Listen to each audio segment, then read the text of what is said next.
नमस्कार दोस्तों, welcome back to my channel. आज हम बात करने वाले हैं एक ऐसी खौफनाक कहानी के बारे में जो आपको हैरान कर देगी। जी हाँ, आज हम बात करेंगे एच होम्स की कहानी के बारे में।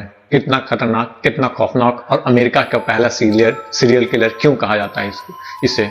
तो इसके बारे में चर्चा करते हैं डिटेल से। चलिए, दरअसल एच होम्स का बाय नेम जो है, बाय बर्थ का नाम हरमन मर्डगेट नाम था, जिसका जन्म जो अप्रॉक्स बताया जाता है 16 मई 1861 गिलमेंटन, न्यू हैम्पशायर, यूएस में। ठीक है, और इसकी मृत्यु जो है 1896 में देहांत हो गया। किस तरह से, आपको फांसी दे दिया गया, इसको एक तरह से कहा जा सकता है। तो चलिए, 16 साल की उम्र में हाई स्कूल के दौरान, हाई स्कूल के बाद जो है स्नातक कंप्लीट करने के बाद, ग्रेजुएशन करने के बाद, मुडगेट ने अपना नाम बदलकर हेनरी हावर्ड होम्स रख लिया और बाद में जीवन में एच होम्स के नाम से जाने गए।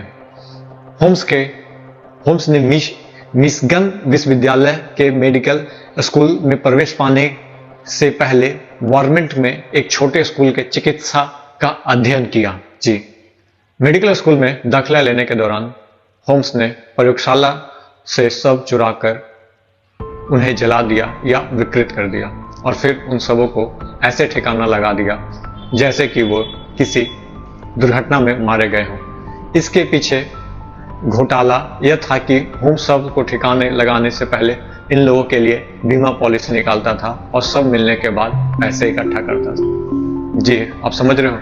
और ये बहुत ही खतरनाक लेवल का सीरियल किलर था दोस्तों। इनकी कहानी यदि आप सुन जाओगे तो अभी तक मैं जितनी भी क्राइम स्टोरी बताया हूँ उसमें सबसे पहला सीरियल किलर और सबसे खतरनाक सीरियल किलर, सबसे दिमागदार के सीरियल किलर जो भी कह सकते हो, अलग लेवल का सीरियल किलर था। तो पूरा कहानी सुनिएगा। दरअसल 1884 में होम्स ने अपनी मेडिकल परीक्षा उत्तीर्ण की और 1885 में शिकागो चले गए, जहां उन्हें डॉक्टर हेनरी एच होम्स के नाम से एक फार्मेसी में नौकरी मिल गई। जब दवा की दुकान में मालिक की मृत्यु हो गई तो उसकी दुकान की जिम्मेदारी संभालने के लिए अपनी पत्नी को छोड़ दिया। हालांकि होम्स ने विधवा को उसे स्टोर को खरीदने देने के लिए मना लिया और विधवा जल्द ही लापता हो गई। जी, समझ रहे हो, विधवा जो थी मालिक से गायब। होम्स ने दावा किया कि वह कैलिफोर्निया चली गए, लेकिन इसकी पुष्टि कभी नहीं की जा सकी। दुकान खरीदा कि क्या हड़प लिया, वी डोंट नो। इसकी कोई आवाज की बात नहीं सर, 1861 की बात है, उस समय की कहानी है। एच होम्स की मैं बता रहा हूँ। थोड़ा सा ऊपर नीचे यदि हो तो प्लीज क्षमा चाहते हैं, क्योंकि पूरी तरीके से बात निकल नहीं पाई है। जितने भी नेट पे है तो इकट्ठा करके मैं आपके लिए लेकर आया हूँ। होम्स दवा की दुकान का मालिक बनने के बाद उसने सड़क के पार एक खाली जगह खरीदी। सड़क के उस पार उन्होंने एक 3 मंजिला होटल डिजाइन और बनाया, जिसे पड़ोस में कैसल कहा जाता था।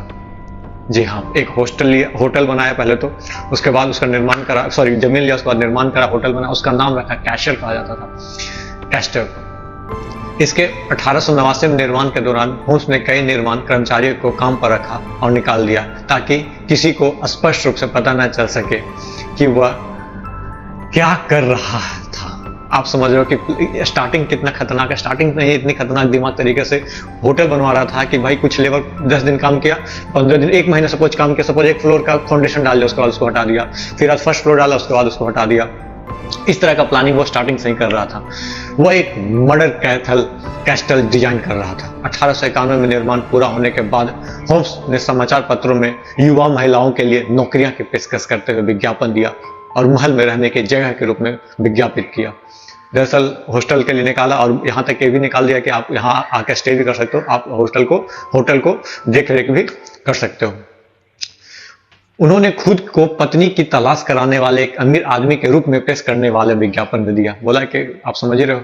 इसके बाद लोग आए, इंटरव्यू दिए, उसके बाद नौकरी भी होने लगा। उसके बाद होम्स के सभी कर्मचारियों, होटल के मेहमानों, मंगेतर या पत्नियों के पास जीवन बीमा पॉलिसी होना आवश्यक था। जो भी आए उसके पास जीवन बीमा होना चाहिए था, तब हम आपको अपने होटल में नौकरी देंगे या आपको वाइफ बनाएंगे, या तो जो भी है उसके लिए कंपलसरी, जिसको टर्म एंड कंडीशन लगा के बोला था। होम्स ने प्रीमियम का भुगतान तब तक किया जब तक उन्होंने उस लाभार्थी के रूप में सूचीबद्ध किया।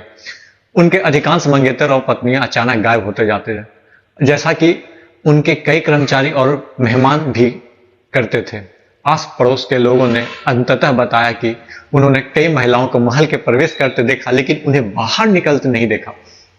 दरअसल एंट्री तो हो रहे थे बहुत सारे लोग, लेकिन कोई एग्जिट बहुत सारे लोग नहीं कर रहे थे। इसके बारे में अगल बगल नहीं होता है, अगल बगल तो भनक लगे जाता है, कितनों साथी खिलाड़ी रहे आप, चोर तो चोरी करते पकड़ने कुछ ना कुछ सबूत जरूर छोड़ जाता है।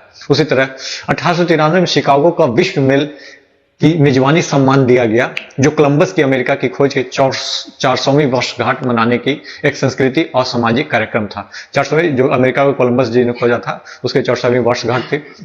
यह आयोजन मई से अक्टूबर तक निर्धारित किया गया था। मई से अक्टूबर लंबा है, मई, जून, जुलाई, अगस्त, सितंबर, अक्टूबर, मतलब 5 से 6 महीने के निर्धारित किया गया था। और इसमें दुनिया भर से लाखों लोग शामिल होने वाले थे। जब होम्स ने सुना कि विश्व मेला शिकागो में आ रहा है, तो उसने एक अवसर के रूप में देखा। वह जानता था कि कई पर्यटक मेले के पास ठहरने के लिए जगह तलाश रहे होंगे, और उन्हें विश्वास था कि उसमें से कई महिलाएं होंगी जिसमें वह आसानी से अपने होटल में रहने के लिए बहका सकता है।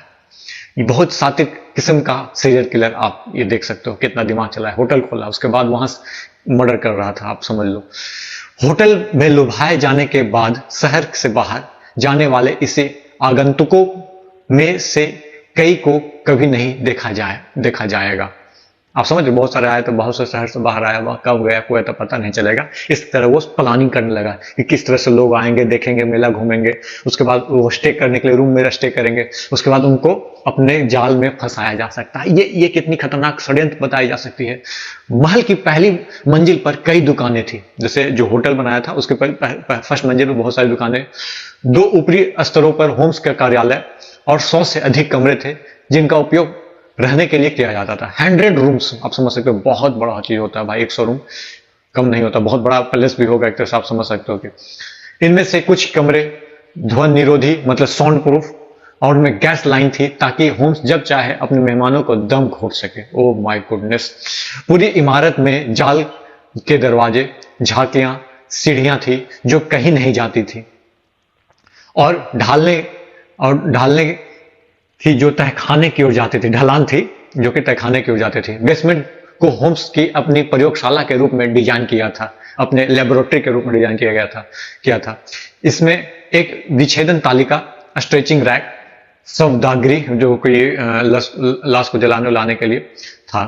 कभी कभी वह शवों को ढलान से नीचे भेजता, डायरेक्ट स्लोपिंग ग्राउंड, उनका विच्छेदन करता और उनका मांस उतारता और उन्हें मानव कंकाल मॉडल के रूप में भेज देता था। अन्य मामलों में वह शवों का अंतिम संस्कार करना या एसिड के गड्ढों में डालना पसंद करता था, जहां पे इन सब के दौरान होम्स ने अपने साथी बेंजामिन पिटेजल के साथ बीमा घोटाला करते हुए अमेरिका की यात्रा की। एक बार जब विश्व मेला समाप्त हो गया तो शिकागो की मंदी में थी, इसलिए होम्स ने कैसल छोड़ दिया और बीमा घोटाले पर ध्यान केंद्रित किया। मतलब कि मर्डर खत्म, अब बीमा घोटाला जो काम करते हैं वो उसका काम करना ज्यादा सोचा के करते हैं। रास्ते में बेतरबी हत्याएं की। इस समय के दौरान होम्स ने टेक्सास से घोड़े चुराए, उन्हें सूट लुइस भेज दिया और उन्हें बेच दिया। खूब पैसे कमाए। इस ठगी के आरोप में गिरफ्तार कर जेल भेज दिया गया। जी हाँ, ये तो नटवर डाल की तरह थोड़ा लग रहा है जिस तरह से ये काम कर। जेल में रहते हुए उसने अपने साथी मैरियन हेजपेट के साथ एक नया बीमा घोटाला रचा। होम्स ने कहा कि वह $10,000 की बीमा पॉलिसी लेगा, अपनी मौत का नाटक करेगा और फिर एक वकील के बदले हेजपेट को $500 देगा, जो कई समस्याएं आने के बाद उसकी मदद कर सके। एक बार जब होम्स जमानत पर जेल से रिहा हुआ, तब उसने अपनी योजना का प्रयास किया। हालांकि बीमा कंपनियों को संदेह हुआ और उसने उसे भुगतान नहीं किया। शक हो गया, भाई वो सब मूर्ख थोड़ी ना है, बीमा कंपनी चला रहा है, पागल थोड़ी ना बैठा। फिर होम्स ने फ्लोरिडा में इसी तरह का योजना का प्रयास करने का निर्णय लिया। फ्लोरिडा। इस बार उसने पिटजेल के अपनी मौत का नाटक करने के लिए कहा।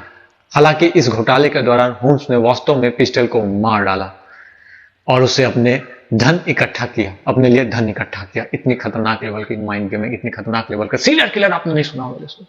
1894 1894 में मैरियन हेज पे जो शुरुआती घोटालों में कोई पैसा नहीं मिलने से नाराज थे ने जाकर पुलिस को उस घोटाले के बारे में बताया जो होम्स ने योजना बनाई थी।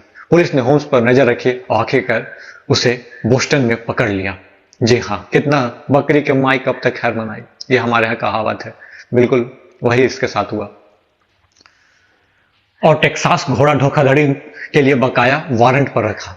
अपनी गिरफ्तारी के समय होम्स ऐसा प्रतीत हुआ जैसे वो देश से भागने के लिए तैयार था और पुलिस को उस पर संदेह हो गया। शिकागो पुलिस ने होम्स कैसल की जांच की और उन्हें जघन्य हत्याओं करने के लिए उसके अजीब कुशल तरीकों का पता चला। उन्होंने जो सब ढूंढे उसमें से कई बुरी तरह से खंडित और बिगड़े थे। उनके लिए यह निर्धारित करना वास्तव में यह मुश्किल हो गया था कि कितने सब हैं इस कैस्टल में, इस होटल में। मर्डर कैस्टल इसका नाम रखा गया था दोस्तों। पुलिस जांच शिकागो, इंडोपोलिस और टोरंटो तक फैल गई। टोरंटो में उनकी जांच करते समय पुलिस ने डिजिटल बच्चों को सब मिला जो होम्स की बीमा धोखाधड़ी के दौरान कुछ समय के लिए लापता। होम्स को उनकी हत्याओं से जोड़ते हुए पुलिस ने उसे गिरफ्तार कर लिया और उसे उनकी हत्याओं के दोषी ठहराया। 28 अन्य हत्याओं के बाद कबूल की। हालांकि जांच लापता व्यक्तियों की रिपोर्ट के माध्यम से यह माना जाता है कि होम्स ने कम से कम 200 प्लस हत्याएं की। जी हाँ, उसने सिर्फ क्या 27-28, लेकिन बाद में रिजल्ट निकल के आया कि कम से कम 200 हत्याएं की। ये थी कहानी दोस्तों सबसे पहला सीरियल किलर H.H. होम्स की, जो कि अपने होटल मर्डर कैस्टल के नाम से बनाया और इतनी खतरनाक लेवल पे लोगों को मारता, बीमा करवाता और उसके पैसे बीमा कंपनी से ऐंठ लेता। इसकी कहानी आपको कैसे लगी दोस्तों? यदि वीडियो पसंद आए, चैनल पर पहली बार आए हैं और भी किसी आदमी की कहानी सुनना चाहते हैं तो चैनल को लाइक, शेयर एंड सब्सक्राइब करना ना भूलें। धन्यवाद। जय हिंद, जय भारत दोस्तों।